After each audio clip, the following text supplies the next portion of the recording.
They're going to have a cross-country coach. Wexaki Amateur Radio Club meeting, August 7th, 2025. A lot of neat things, and you'll love it out there. So, yes? What is that road that's on? 41. 41? Okay. If you know where the airport is, I do. instead of turning left into the airport, turn right on 41. Okay. You're blocked down, you can't miss it. On the west side of the road? Yes, it's Okay. fantastic. It's beyond my expectations. So we can park just... You'll see. There's plenty of, right now there's plenty of room because the only thing they've got up is the pavilion. Okay. They got a bunch of empty space, but you can park right up close to it. We're the other ones there. All right. Let's have the minutes, Brandy. The minutes of the July 3rd meeting was called to order at 6:30 p.m. Minutes were read and approved. Financials were read and approved. The president's report, we had a pretty good field day, 409 total contacts. The picnic's coming up, the Wings and Wheels is coming up, and the President's Challenge for Special Event Station Ken won with 33.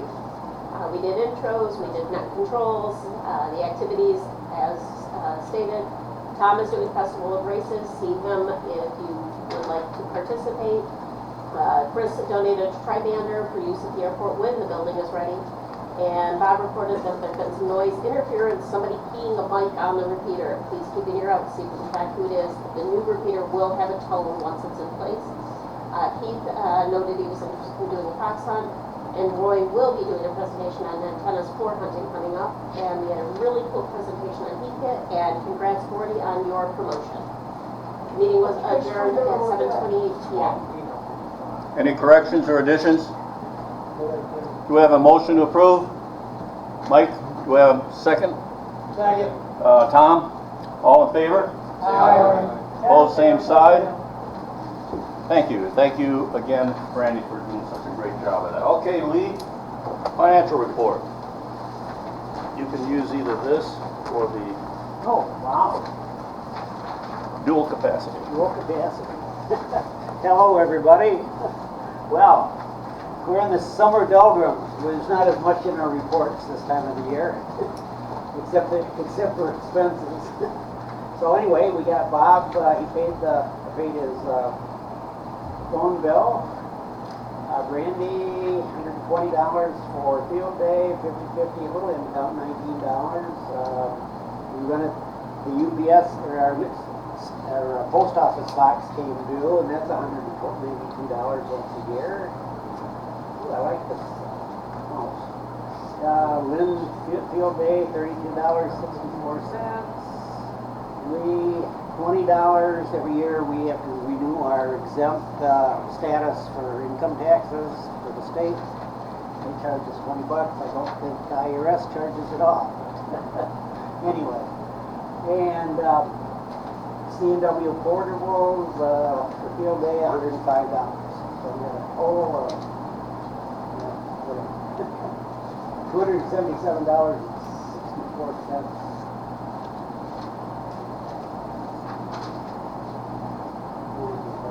So anyway, go to the next one. Is that what you need?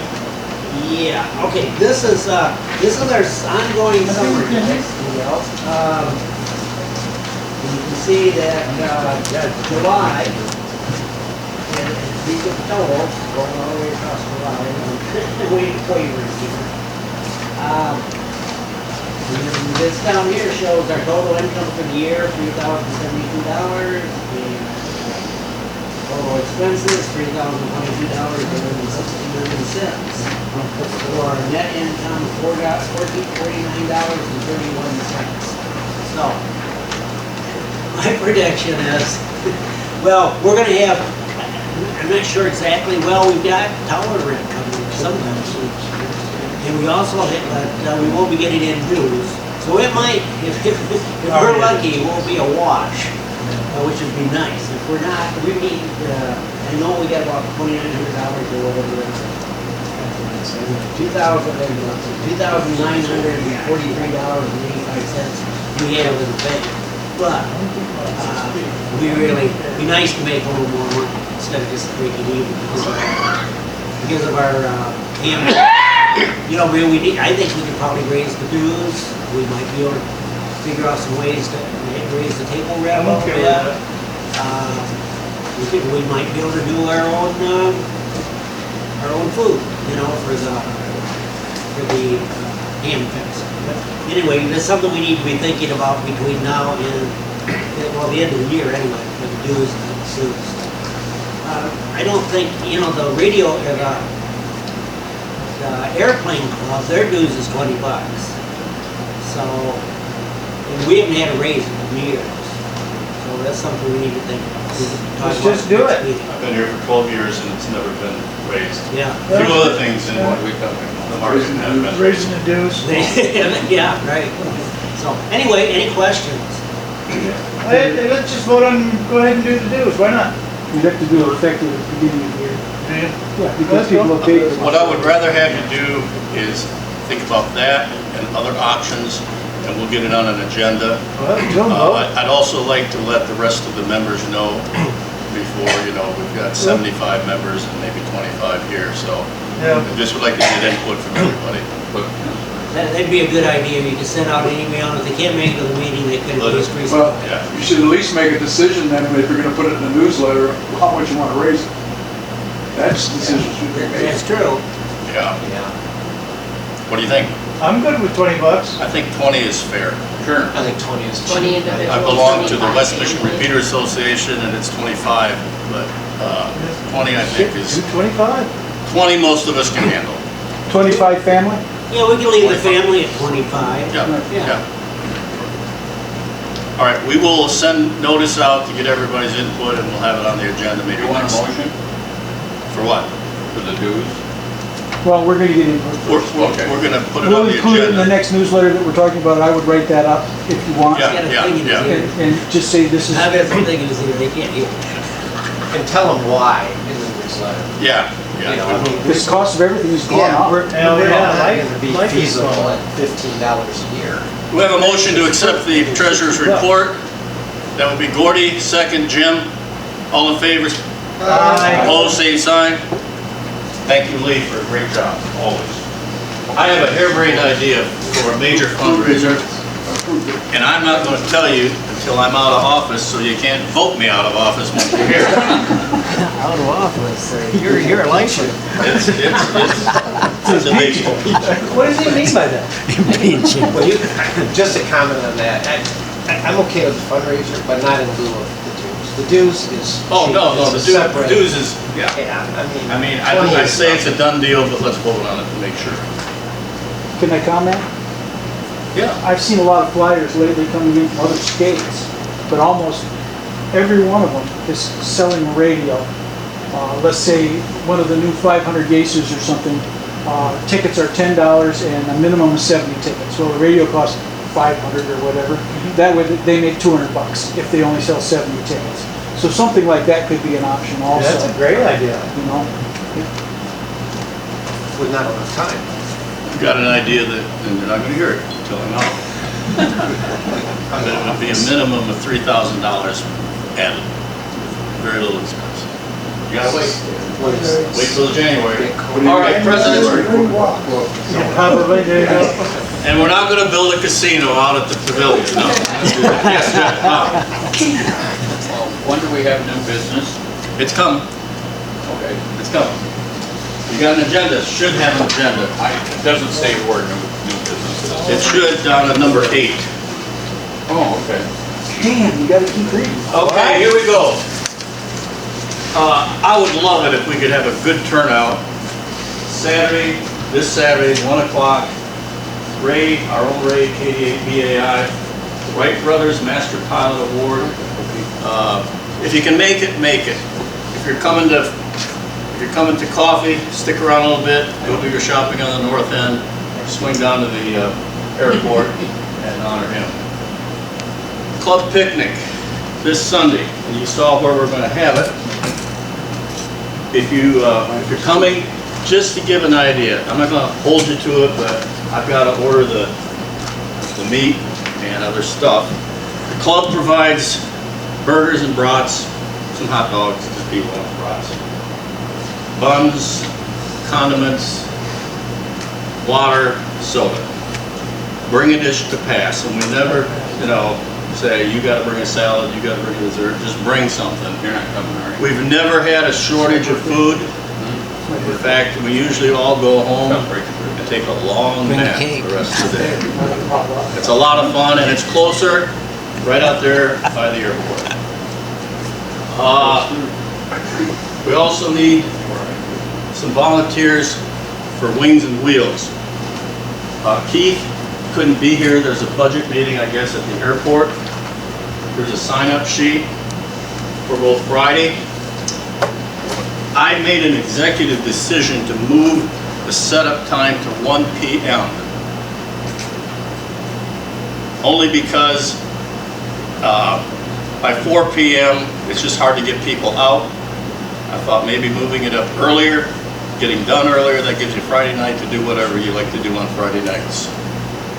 So I'm saying we could have 4 people Friday, and then Saturday, if you can come out, even if you can be there for like a half hour, an hour, or whatever. What we need is people who can talk to kids about ham radio, who can sit down at an HT or a 2-meter rig and help little kids talk on the radio. Is Mom and Dad coming? I know they want to. My dad is following Tom's path and getting his cataract taken care of in the middle of the month, so he doesn't know quite yet how Okay. he's going to feel by the 23rd. We'll have some alternative antennas. Well, if he can't make it, I will go get masts and bring them. All right. Some instructions? They're not difficult. Okay. Anyway, it's a great event. It's really aimed at getting young people at least interested in careers in aviation. And there's going to be a number of newer planes out there this year. Helicopter rides for a slight donation.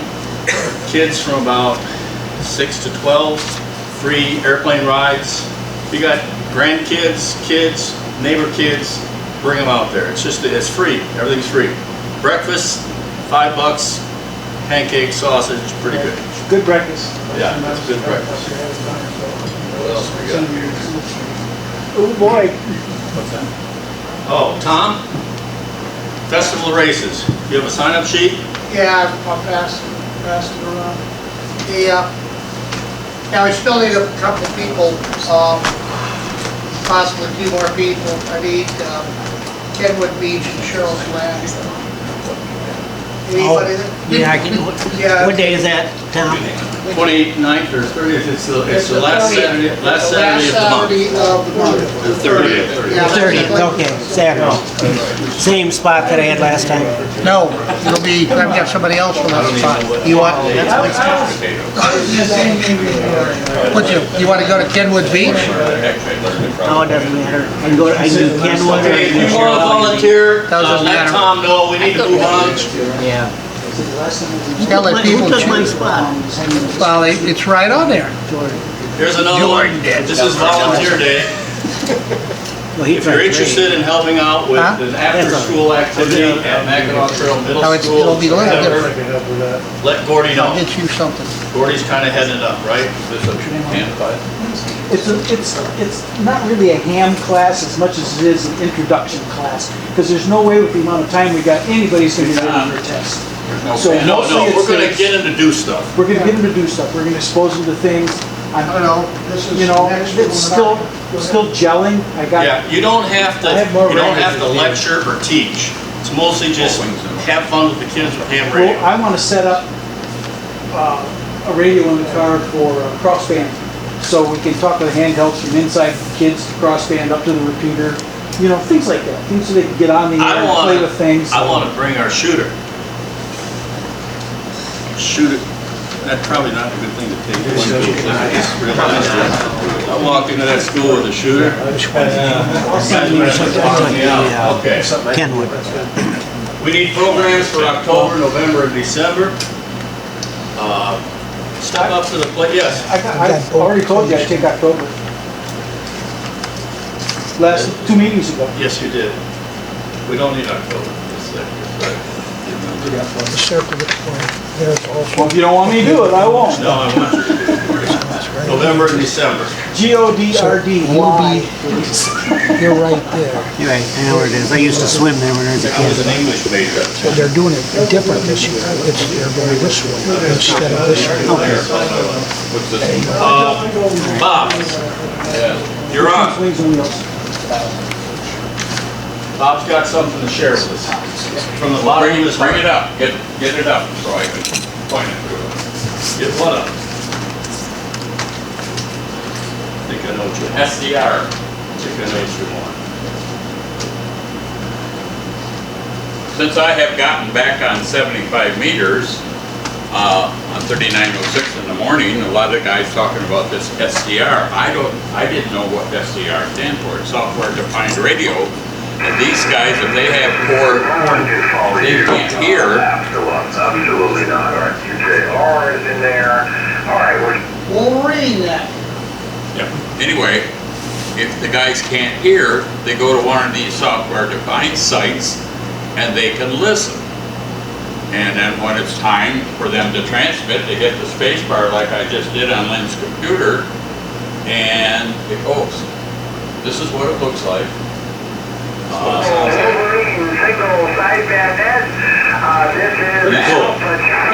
This is where you put the frequency in, and then lower sideband, and so on. That's pretty cool. And they work very well. There's two of them.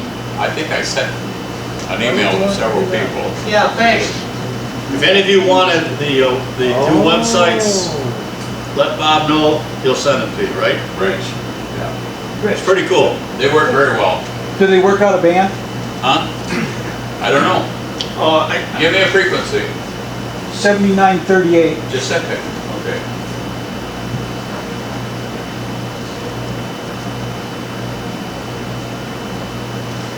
Looks like FDA. That's not it. That's a Mars frequency. Just go 79. So that answers my question. Well, it may. There's nothing there right now, but it may work. Yeah, there is. 7938. Okay? Yeah, thank you. There's for you, Tim, when you can't hear. Run your gateway off that. I think it goes way across the spectrum from like Yes. 1.8 to way on, and everything in between. So, does anyone have any questions? I found one right here. What's that? I Hey, found you one wouldn't right even here. need What? an HF radio. What's that? This is an SDR receiver. Was it? Yeah. Won't transmit, but What's receives. that? Won't transmit, but it receives. Well, that one doesn't transmit. So what do? either. You plug that into your computer? Yeah. Or was it used for an antenna? Just this, but you can adapt any way you want. Oh, okay, cool. Very nice. See, what they're doing with this is it's up somewhere with big antennas and one thing or another. It's meant to be that point of presence for Give you an receiving. example this morning, 3906. There was a couple guys in the UP that I couldn't hear them. I just barely hear them. And I can go to this and then I can hear them. Because the one that I use the most is in Empire. And that works very well. And there's another one in Wisconsin. If the Empire is busy, then there's one in Wisconsin. And the thing about it is, I think there's only, was it 5 slots? I think it's 5 slots. It's up to 8. What's that? I have one in Tustin too. It's public. Oh, you have one in Tustin? Yep. Oh, There's up to 8 slots in a second. oh, yours 8 slots, okay. Well, anyway, these are 5 slots, I think. And if you go to it and it's busy, and there aren't any slots available, you can get in the queue, and then when one becomes available, then it'll put you in. Oh, that's cool. Thanks, Bob. So is that just over the internet then? Yes, this is over So the you internet. can, how do you talk then? Through your You hit radio. the space bar and you key your microphone and talk. This is just for receiving. This is for receiving only. And the reason you hit your space bar, you would hear yourself talking. Space bar, basically, what the space bar does, it mutes. All right. Your President's- TR relay. President's Challenge. I know you're all waiting with bated breath. You beat us again. All right. WAUPB had K3Y in Pennsylvania 606 miles. Wow, impressive. That's pretty impressive. I think we should just stop right there and give me the certificate. Ken didn't show because he knew he was gonna lose. Except, we got Mike over here. For what? Mike, we're PJ2Y, Curacao, 2,414 miles on 20-meter sideband. That's cool. That is really impressive. It's cool, but it's not cool enough. Sorry, Mike. It's just sort of semi-cool. Curacao was great. I get that one. The winner for the President's Challenge, you gotta pay attention here, is our very own treasurer, keeper of money, Lee, KD8 UVN, on FT8. He worked Brazil, 5,038 miles. Now, come get your reward. Hey, I want breakfast. I couldn't get. Hey, forget the award. I couldn't get a signature for the President of Brazil. Okay, but Mike worked Japan on C4FM, which doesn't count. So it was tough. But I did get a hold of Shinzo Abe, Prime Minister of Japan, and he was kind enough to sign your certificate. Let's give Lee a big hand.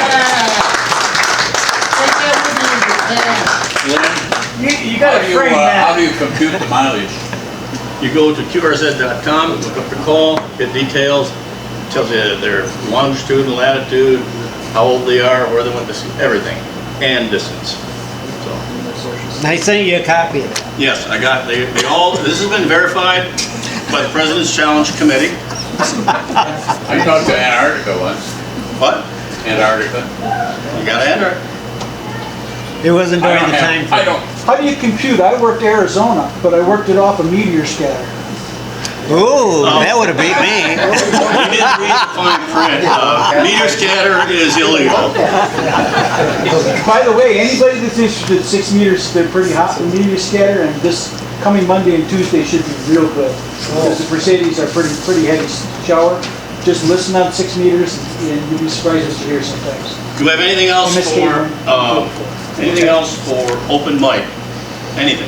Anybody want? So, I'm toying with the idea of running a almost full-time iVig Digipeater for APRS. I don't know if anyone would be interested in that. It's not going to be great. It's going to be more for receive than transmit. If interested, talk.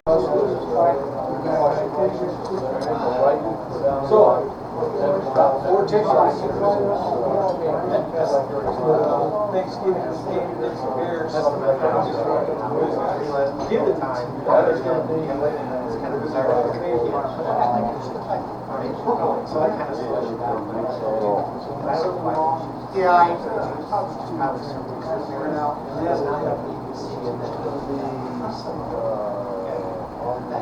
use an Ethernet cable for what? I use it to connect my computer to the internet. Well, you're going to find out some more. Listen, we're glad to welcome Bruce back from Athens, Georgia. As you know, he's got a place in Tustin and Leroy, and we're privileged to have him spend some time up here. Some of you remember his wonderful presentation that while he was giving it, about how many watts? 0.2 watts. 0.2 watts was making contact, receiving all over the world, literally. And that was interesting. So he's going to tell us what to do with that cheap Ethernet cable. Very good, thank you. Really? If you get a good one. I don't think we need it. Lee, I guess we have to start this show. There we go. Okay. So I'm going to try really hard to keep this to 20 minutes. And Lee reminded me of this the other day that we got 20 to 25 minutes. So I'm going to try really hard. I had that whisper talk last year, and it went on way too long. It was more like a half an hour or something. I got a little bit too crazy, but I tend to get into this kind of a crazy mode sometimes like that. But anyways, I want to talk to you about Ethernet cable. Essentially, the outline is I have a little bit of a couple of, I call it the origin story, why I even got going on this kind of crazy thing. And then there are, I want to talk about the two schools of noise mitigation. I'm going to have to speak up if you don't mind. Go ahead. No, you have to speak up. Okay, yeah. Yell. I'll try. You'll have to speak up too, because my hearing is definitely needs correction. Hey, we're all deaf in here, so just start yelling. I'm only about 10 years overdue for hearing aids, so. We got the mic over there. Can we get it going? There's no mic or? Well, if Jordan can get it going, that'd be great. I've been doing this for 3 years and I haven't figured it out. I got confidence in Jordan. I got it going once. You did? Did you? Next time I couldn't. Well, I'll keep yelling anyway. There are two schools of thought for how to get rid of noise. For people on HF, noise is always a constant factor. It's always plaguing us. And then I'll talk about Ethernet cable, and it has some unusual properties that make it actually quite good to use as a transmission line for HF antennas. The only thing I'll say is that I'm only going to be talking about receive-only situations. I'm not talking about transmitting an Ethernet cable. That's a whole other story or talk. And then I'll just briefly talk about how I match the Ethernet cable to the incoming traditional, SO239 plug or the SMA connector sort of thing. And then I'll briefly touch on my Tustin setup. I've got several antennas for receiving only and are placed near Tustin. So my origin story actually dates back to about 2008. In my former life in a pharmaceutical chemistry role, I worked in a laboratory where we had to be handling some controlled substances, meaning the DEA needs to be watching what you're doing. And I was watching an installer come in and put all these closed-circuit cameras in. He was using Ethernet cable to connect the cameras to a server, which is like about 500 feet away at a guard station. And I said, you can't use Ethernet cable for that. You have to have coax for that. He said, no, we have these little balance to match the Ethernet cable to the camera, which is a traditional coax output. Thank you. Don't have to yell as much. And so that got to me kind of thinking. It was kind of in the back of my head. This is about maybe 9 years before we even got licensed as a ham, although I was kind of a shortwave enthusiast from a young age. And so about 2020, I really got rolling on this whisper digital mode, transmitting and seeing how far my signals could reach at very low power. At the same time, I started setting up these antennas that are tussed in place, and I got into this little niche, I would call it almost competitive, for spotting weak whisper mode signals. So you spot somebody else's signal and you upload it to a website, and then you almost compete to say who can receive the most signals in a given time period. And so I was constantly dealing with noise issues from different things in the house or in the electrical line connections. And so I was involved in a lot of discussions at groups.io forums to talk about noise mitigation in HF. And then what happened about 2021 is that Glenn N6GN, he's a ham out in Colorado, made the comment. He said, well, I use Ethernet cable for HF feed lines. And so that really kind of astounded me. No way, you can't use Ethernet. That's made for computer digital signaling. But indeed, it actually is pretty good for it. And so I need to kind of pause for a second and say there are kind of two schools for getting rid of noise in HF receiving. The first being, we'll call it the whack-a-mole school, where you hunt down a noise source that's local inside your house, you turn off breakers one by one, you try to find out who the culprit is causing that buzzing noise or whatever in your HF signal, where you take a little radio around and try to sniff around for who's the culprit here. And you work with putting chokes in line or having beads, ferrite beads, that sort of thing. But the second school of thought, advanced by Glenn N6GN, is his approach is more in terms of preventing noise from getting into your feed lines, keeping the noise out and worrying less about the actual moles you have to keep whacking down. So there we start talking about things like a balanced feed line. Now, coax cable is by nature an unbalanced feed line. You have the inner conductor and you have a shield on the outside. But it turns out that the outer part of the shield acts as almost a third conductor, if you will, and can pick up something called common mode noise and propagate that into your antenna or in from your house to the outdoors. And so if you used a balanced feed line, you sort of get away from a lot of the common mode noise issues that coax is more susceptible to. And Ethernet happens to be a balanced feed line, just like ladder line or twin lead or twisted pairs, that sort of thing. And so the other approach to using getting your noise down is to move the antenna further away from your dwelling. So move it into the cornfield. That's a little bit of a paraphrase from an old episode of The Twilight Zone that aired in 1961. I would have been about 3.5 years old at the time, so I didn't see it then, but I did see it later a couple of times. It's a great classic episode of The Twilight Zone where this little kid talks about wishing people into the cornfield just at will. He can just move them out there and get rid of them if he doesn't like what they're thinking or saying. But the idea is if you can move your antenna further away from the noise sources indoors, physically move it away if you have enough land or space, that's the second way to get your noise down. And again, the whole theme there is to prevent noise from getting into your system more so than trying to whack the latest mold that pops up, the newest wall wart or washing machine or appliance that's causing you problems. So Ethernet, it turns out, here's a little bit of anatomy of the Ethernet cable. It actually has 4 twisted pairs inside of the cable. And for computer purposes, it's depending on what kind of for example, 100 megabits or 10 base T only uses part of the 4 twisted pairs, whereas the gigabit or 1000 base T does use all 4 pairs to transmit digital signals back and forth between your router and your PC or something of that nature. But those 4 twisted pairs actually are 4 nice little RF pipelines too. And so I would say you really have to twist and shout that it's cheap. For example, you can buy, I came across this deal earlier this week, 1,000-foot roll of Cat6 outdoor rated cable for about $99 or 9.999 cents per foot. And that's with tax and shipping.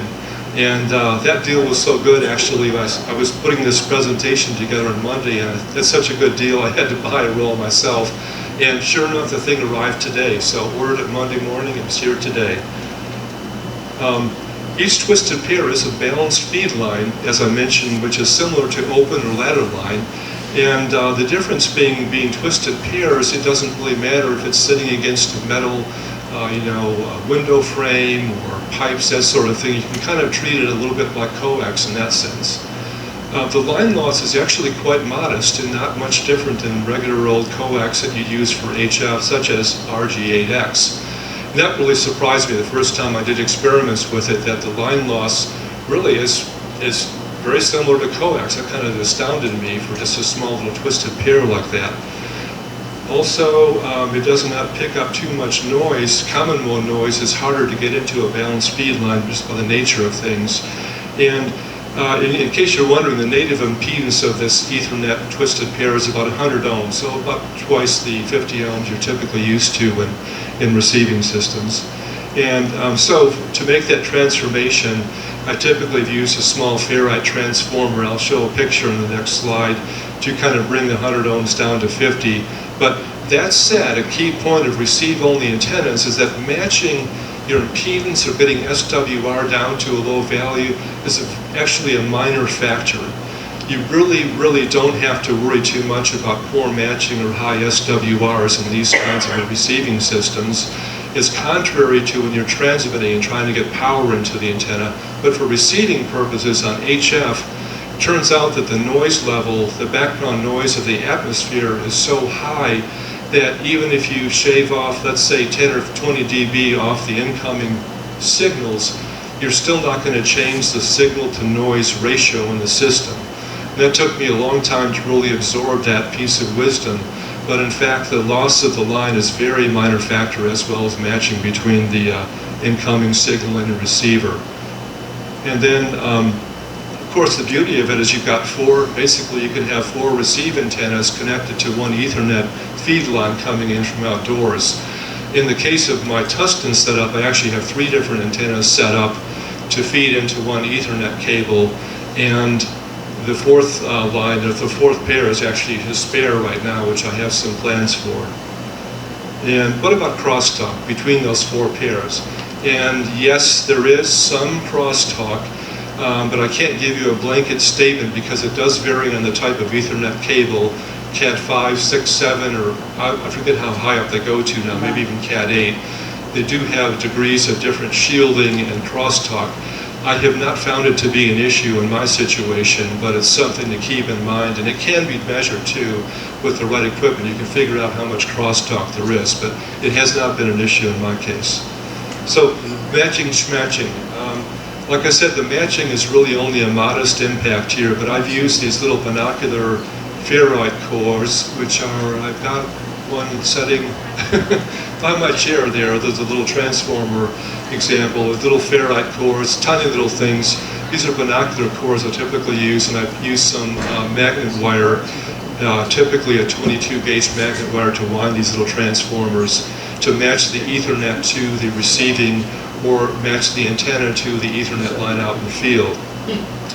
Now the antennas I have in the tungsten example have roughly about a 600 ohm impedance. And the reason for that is that, for example, a dipole antenna, non-resonant dipole, off the point of resonance, will have an impedance natively of about 600 ohms roughly. And in the case of beverage antennas, and I have a couple of those, long wire beverage antennas, those are roughly a 600 ohm impedance too. All non-resonant, used for receive-only purposes, and they work great.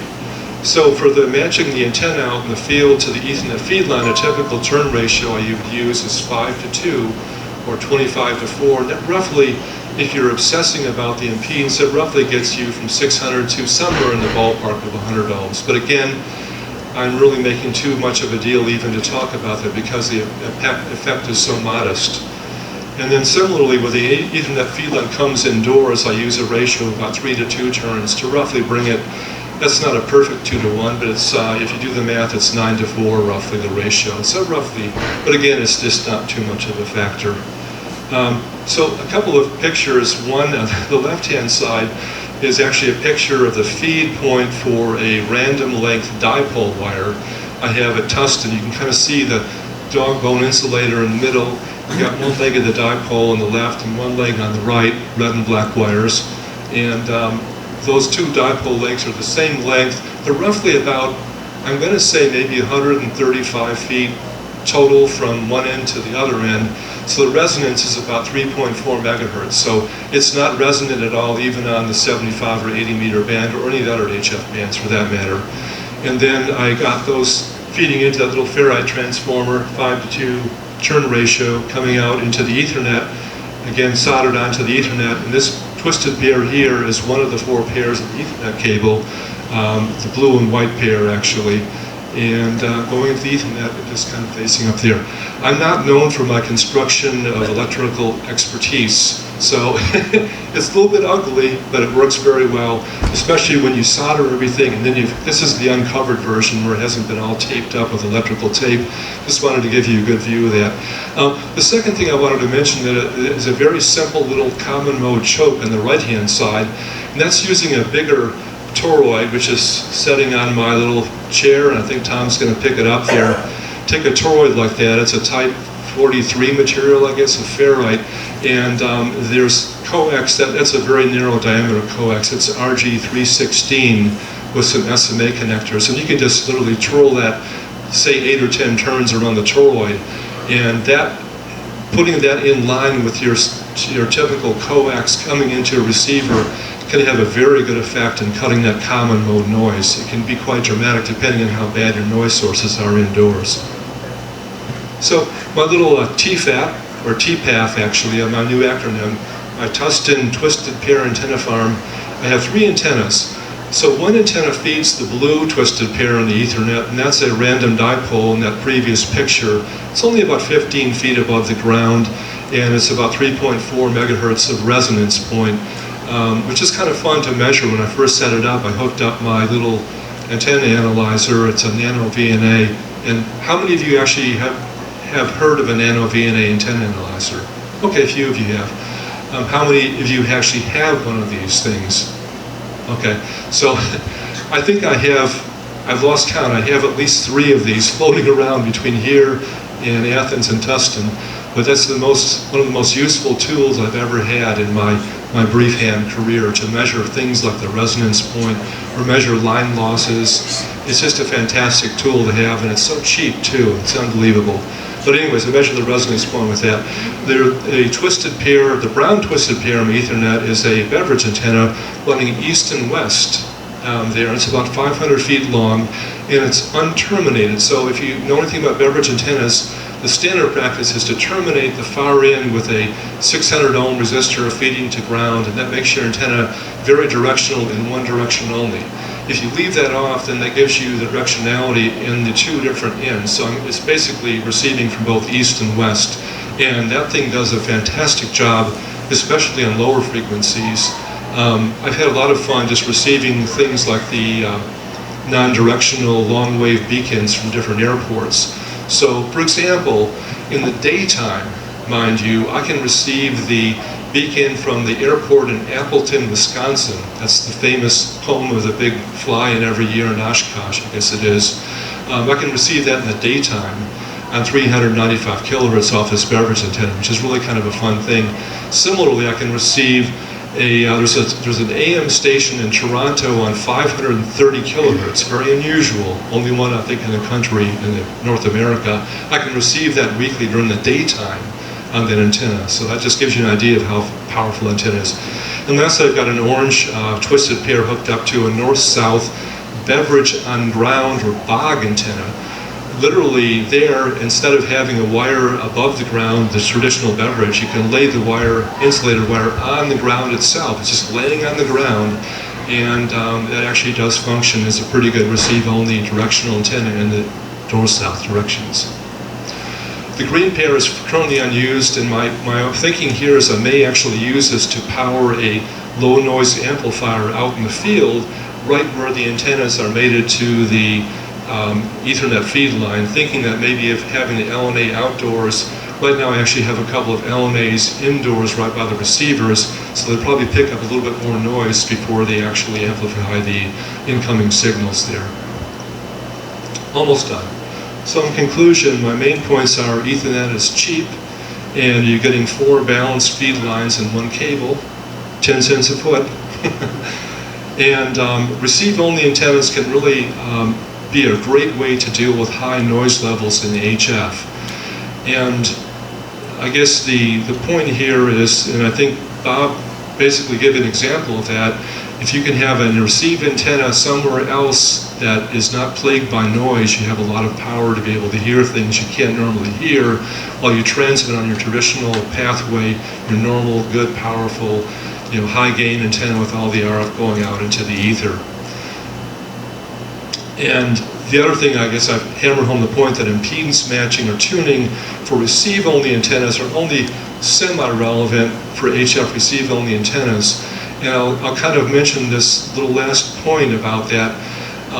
It took me a long time to really fully absorb what that means, but the best illustration, I think, of how to put this as far as do you need amplification or do you need to turn on the LNA in your receiver for HF. I have a 7300 HF receiver, transceiver, and it has an LNA built into it. But the question is, do you ever need to use that for HF? And the only time you ever need to use that is if you can say, when I disconnect my antenna, do I hear the same amount of noise as with the antenna connected?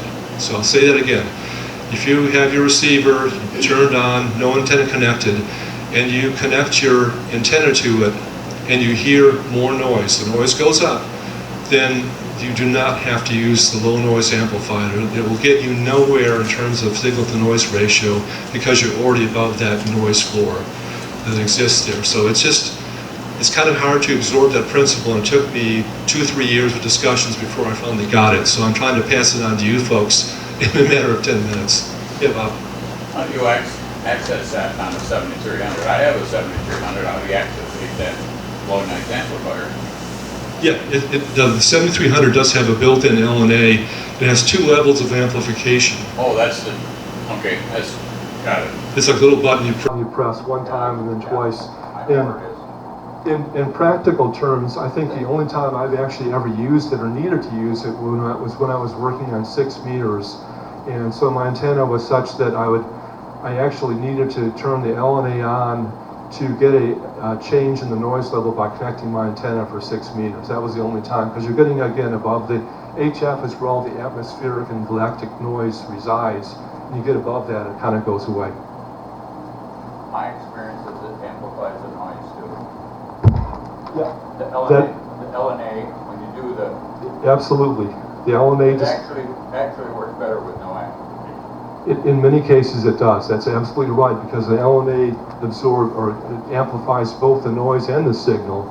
And so it only helps you if your receiver itself has a low enough sensitivity that it cannot see that background noise with an antenna connected to it. I'm going to back up just a second here. I think I forgot to call attention to the fact that Bob was mentioning the Kiwi SDR, the online SDRs, and so the blue pair I have, and the twisted pair actually is I have the same Kiwi SDR set up at Tustin, and it's publicly available at that URL shown there on this slide there, and it's quite popular actually. It has 8 slots, and most typically what I see are a lot of hams will log onto it for 75 or 80 meters, because that's where the noise is oftentimes so horrible in an indoor environment that people just cannot work those stations. And so very often I'll just check and I'll see several hams are logged in for some kind of a morning net on 75 or 80 meters.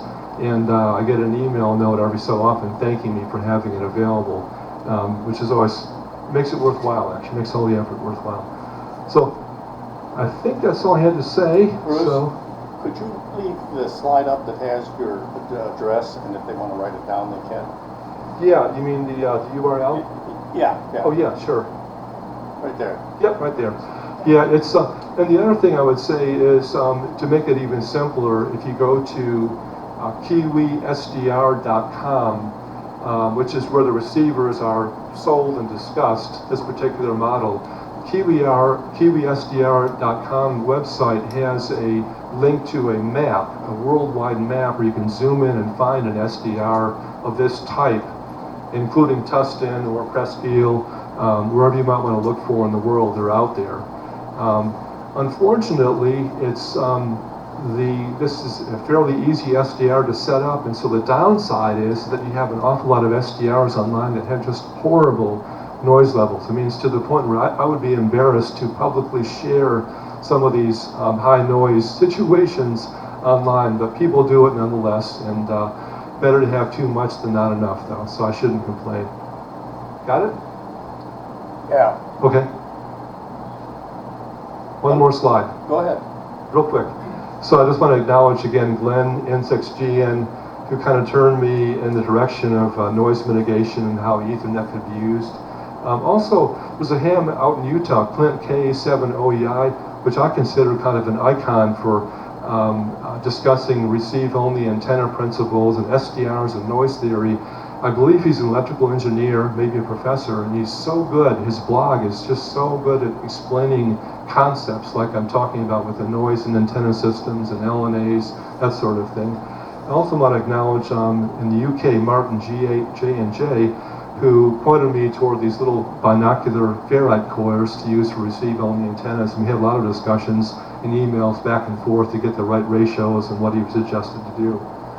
And lastly, I love Google Documents. I've been retired for 9 years.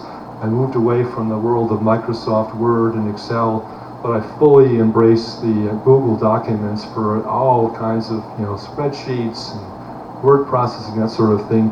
And they're compatible enough that you can open up the Microsoft formats or save them in that format for people that insist on that kind of thing. So I wanted to mention that. And that's all, folks. I think I might have gone over my time. No, you're fine. What I'm going to suggest is we do the raffle, and anybody that has questions, stick around and ask him. But let's give him a big hand. That was fantastic.